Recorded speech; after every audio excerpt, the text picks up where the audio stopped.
जय श्री कृष्ण मित्रों, welcome to my channel. तो आज हूँ एक फराળી वेफरનો વિડીયો શેર કરવાની છું અને એકદમ ઇન્સ્ટન્ટ અને ઓછા ઇન્ગ્રીડિયન્ટ્સમાં ફટાફટ તૈયાર થઈ જાય એવી વેફર અને આખું વરસ તમે સ્ટોર પણ કરી શકો છો। તો આપણે વેફરની રેસીપી જોઈ લઈશું। તો સૌપ્રથમ આપણે સાબુદાણા લેવાના છે। સાબુદાણાને આપણે આગલી રાતે પલાળી દેવાના છે। मैं अहींया सवारे वेफर बनावी तो मैं सांजे साबुदाणाने सारी रीते 2 થી 3 पाणीए धोई अने पलाળી दीधा हता। मैं अहींया 250 ग्राम जेटला साबुदाणा लीधा छे, केम के 250 ग्राम साबुदाणामांथी पण घणी बधी वेफर थाय छे, एटले मैं अहींया 250 ग्राम साबुदाणा लीधा छे अने 4 થી 5 नंग जेटला बटेटा लीधा छे। साबुदाणा सारी रीते धोवाई जाए पछी आपणे 2 થી 3 ग्लास जेटलुं पाणी एड करी अने ओवरनाइट माटे आपणे एने पलाळवा दईशुं। सवारे साबुदाणा आ रीते सारी रीते पलળી गया छे अने बधुं पाणी ऑब्ઝર્વ थई गयुं छे।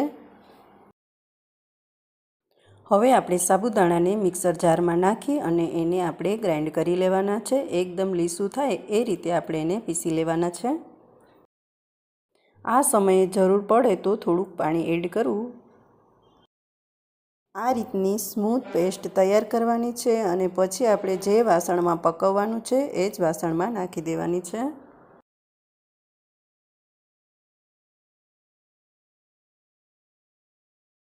त्यारबाद मैं बटेटाने छीली अने आ रीते खमण करी लीधुं हतुं अने एने पाणीमां ज राखी दीधा हता, जेथी करी अने काळा न पड़े। हवे आपणे जे साबुदाणानी पेस्ट तैयार करी छे एमां पाणी नाखवानुं छे। पाणी अहींया जेटला साबुदाणा होय एनाथी 3 गणुं वधारे नाखवानुं छे। पाणी एक साथे बधुं नथी नाखी देवानुं, थोडुं थोडुं एड करता जवानुं छे अने हलावता जवानुं छे, जेथी करीने गाठा पड़े नहीं। अथवा तो तमे गैस चालू कर्या पहेला ज तमे पाणी नाखी अने पाणी अने साबुदाणानी पेस्टने सारी रीते मिक्स करी लो तो पण चाले। हवे आपणे आ साथे जेमां निमक एड करीशुं टेस्ट प्रमाणे। पछी आपणे एने सतत हलावता रहेवानुं छे अने थोडुं गरम थाय पछी आपणे एमां जे बटेटानुं खमण राखेलुं छे ए नाखी देवानुं छे। केम के बटेटा काचा लीधा छे एटले एने पण कूक करवाना छे थोड़ाक एवा, एटले साबुदाणानी साथे ज ए सारी रीते कूक थई जशे। हवे आपणे सतत एने हलावता रहेवानुं छे ज्यां सुधी घट ना थाय त्यां सुधी। साबुदाणा एकदम ट्रांसपरंट जेवा लागे अने घट थई जाय, चमचाथी पड़ी शके ए रीते, अने बटेटा थोड़ा पाकी जाय जे रीते आपणे बटेटानी वेफर बनावीए छीए ए रीते बटेटानी आ खमण चढ़ी जाय एटली घड़ी आपणे पकववानुं छे अने सतत हलावता ज रहेवानुं छे, बाकी तळिये ચોટી जशे। आ रीतनु घाटू थाय एटले आपणे गैसनी फ्लेम बंद करी देवानी छे अने पछी मैं एमां धाणा अने चीली फ्लेक्स आवे छे ए नाखेला छे।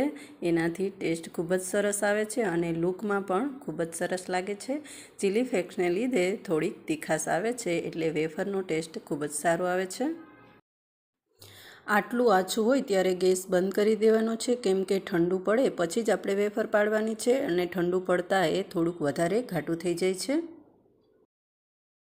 तमे जोई शको छो के साबुदाणा पाकता एनो कलर पण एकदम सरस लाइट थई गयो छे, एकदम ट्रांसपरंट लागे छे अने बटेटा पण एमां देखाय छे।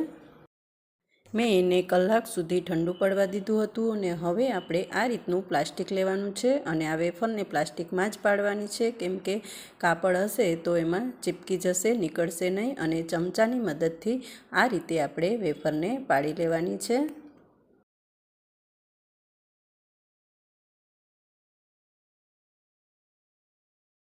बधी वेफर आ रीते पड़ी जाय पछी आपणे 2 दिवस सुधी तड़के सूकववानी छे अने 2 दिवसमां सरस रीते सुकाई जाय छे। 2 दिवसमां आ रीते सारी रीते सुकाई गई छे अने लूकमां पण सरस लागे छे अने एकदम काच जेवी ट्रांसपरंट वेफर बनी छे। हवे आपणे वेफरने तળી अने जोई लईशुं के केवी बनी छे। એના માટે મેં અહીંયા થોડું તેલ મૂકેલું છે અને તેલમાં વેફર આપણે તળી લઈશું. તમે જોઈ શકો છો કે કેવી સરસ ફૂલી છે અને એકદમ ક્રિસ્પી બની છે. તો અત્યારે તડકા પણ જોરદાર પડે છે, એટલે તમે પણ બનાવી જ નાખજો અને પછી જણાવજો કે કેવી બની છે કોમેન્ટ કરીને. અને મારો આ વિડીયો તમને પસંદ આવ્યો હોય તો લાઈક કરજો, શેર કરજો અને ચેનલમાં નવા હોય તો પ્લીઝ સબસ્ક્રાઈબ કરજો. હવે પછી મળીશું નેક્સ્ટ વિડીયોમાં. ત્યાં સુધી આવજો.